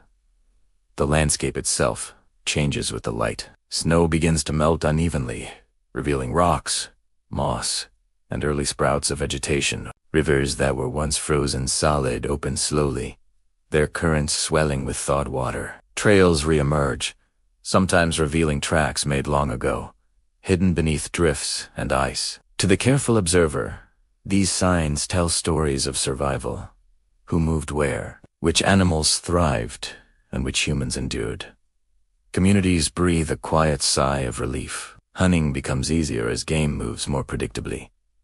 Rivers provide accessible water. The firewood stocks from winter can be replenished with the first thaw. Work that seemed impossible in the depths of cold can now proceed more freely. Yet the return of light does not erase the lessons of darkness, it amplifies them. Solitary hunters emerge from isolation, strengthened by endurance. Time, alone in frozen landscapes, teaches more than physical survival. It teaches patience, adaptability, and mental resilience. Hunters, trappers, and scouts return to their villages carrying knowledge not only of the land but of themselves. They have navigated storms, read snow and ice, and moved across terrain that few outsiders would dare enter. Their skills and insights are invaluable to the community, passed on to the next generation. The first people of Alaska and the communities they nurtured reflect on the winter they have survived.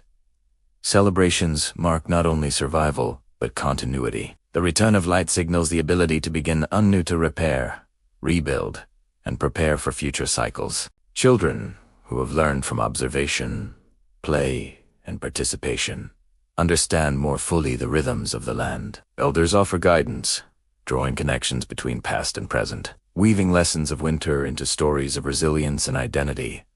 Winter has taught humility. No matter how skilled, strong, or prepared a person may be, nature has demanded respect. Storms, freezing temperatures, and snowdrifts have humbled both newcomers and the long-established residents. Survival requires listening, observation, and careful action. Winter has proven that arrogance is costly, while attentiveness and patience are rewarded. Yet winter has also taught ingenuity. From fire management to sled construction, from snowshoe navigation to food preservation, every challenge demanded creativity. The long nights forced people to innovate, to craft tools, manage resources, and survive under extreme conditions. These skills endure beyond the winter itself, forming the foundation for life in a demanding, unforgiving environment. Social cohesion and community have proven essential. The lessons of shared firewood, communal food caches, and collective decision-making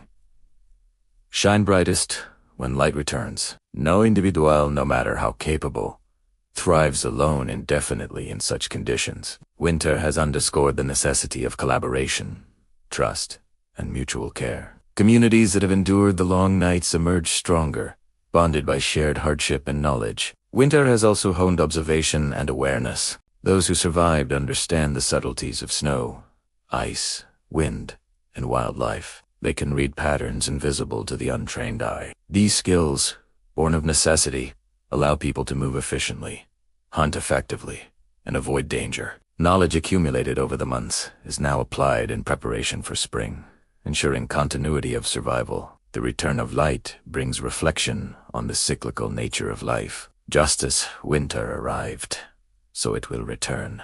The patterns of darkness and cold, followed by light and renewal, form the rhythm of existence in Alaska. Survival is not a single achievement, but a continuous practice, shaped by observation, adaptation, and respect for the cycles of nature. Stories recorded during winter through observation, ritual, and oral tradition now find their full value. Tales of blizzards, of hunters lost or found, of ingenuity, courage, and error serve as guides for future generations. Lessons learned in darkness are not forgotten with the snows melting. They become part of the collective memory, shaping preparation, behavior, and decision-making for the next long winter. The return of light also restores hope. It reminds communities and individuals that endurance has meaning. Every challenge overcome during the dark months is validated by survival. Every hardship softened by the presence of others. Every storm survived, reaffirmed in warmth, food, and companionship. Winter is harsh, but it is not permanent. Its trials give way to renewal, and survival becomes both achievement and lesson. Cultural practices. 2. Regain prominence. Celebrations, storytelling, music, and ritual that persisted quietly during winter now emerge in full light. Feasts mark the thaw, songs celebrate survival, and children play freely outside again. These expressions reinforce the balance between necessity and joy, between survival and culture. Even in the most extreme climates, human creativity, community, and celebration endure. The winter's lessons extend beyond survival. They are about awareness of limits, respect for the environment, and the understanding that life is intertwined with the land, the weather, and one another. The people who endure winter carry wisdom that is both practical and philosophical, a comprehension of endurance, patience, and the value of preparation. The long night teaches gratitude for fire, for food, for clothing, for companionship, for knowledge, and for the eventual return of light. Gratitude becomes a survival tool, fostering resilience and reinforcing the bonds that make communities and families strong. In harsh winter, nothing can be taken for granted, and everything that sustains life is revered. Finally, winter imparts perspective. It reminds humans that they are participants in a vast, dynamic world. The cold, snow, and storms are not enemies to be conquered, but forces to be understood and respected. Survival is measured not by conquest, but by adaptation, observation, and harmony with the rhythms of nature. As the light returns fully, and snow begins to retreat, Alaska's people look forward with preparedness and awareness. Lessons of the long winter remain vivid. Respect nature and its cycles. Value knowledge, skill, and observation. Prepare meticulously and act with patience. Cultivate ingenuity and adaptability. Maintain community bonds and share wisdom. Celebrate survival, resilience, and life itself. These lessons carry beyond the winter into the rhythms of the year, into the shaping of communities, and into the stories passed to the next generation. The return of light is both literal and symbolic. Survival has been achieved, knowledge has been gained, and life continues. Alaska's long winters, though harsh and unyielding, are not merely a season, they are a teacher, a test, and a sculptor of character. They shape not just the land and animals, but the humans who endure, leaving them wiser, stronger, and more attuned to the extraordinary world around them. The sun lingers a little longer each day. Ice begins to soften. Animals stir. Rivers flow freely once more, and the people of Alaska, having survived darkness, snow, and storm, step forward with heart and wisdom, carrying with them the enduring lessons of winter, the knowledge that life, even in the coldest and harshest conditions, is both possible and profoundly beautiful. Winter has passed, survival has been affirmed, and life continues, guided by the lessons, strengthened by endurance, and warmed by the enduring human spirit. Finally, spring arrives, snow recedes, rivers flow, and daylight returns. Winter's lessons linger. Respect for nature, preparation, patience, observation, ingenuity, and community. The land teaches humility, endurance, and gratitude. Survival in Alaska is not merely about strength, it is about harmony with the rhythms of nature, skillful adaptation, and connection to one another. As light returns fully, life continues, carrying the wisdom, resilience, and quiet beauty of a winter endured and survived. And so, as the sun lingers a little longer each day, snow begins to melt, and rivers flow once more, the lessons of winter remain with us. Survival is not just about strength, fire, or food. It is about patience, observation, preparation, ingenuity, and connection with the land and each other. The people of old Alaska endured long nights, storms, and solitude, and from that endurance, they gained wisdom, resilience, and a quiet, profound understanding of life. Thank you for joining me on this journey into the cold, and timeless world of old Alaska. If you haven't already, make sure to subscribe to the channel so you can explore more stories like this, drifting gently through history and the quiet wonders of our world. May the lessons of the long winter guide you softly, and may your nights be calm, reflective, and filled with warmth. Good night.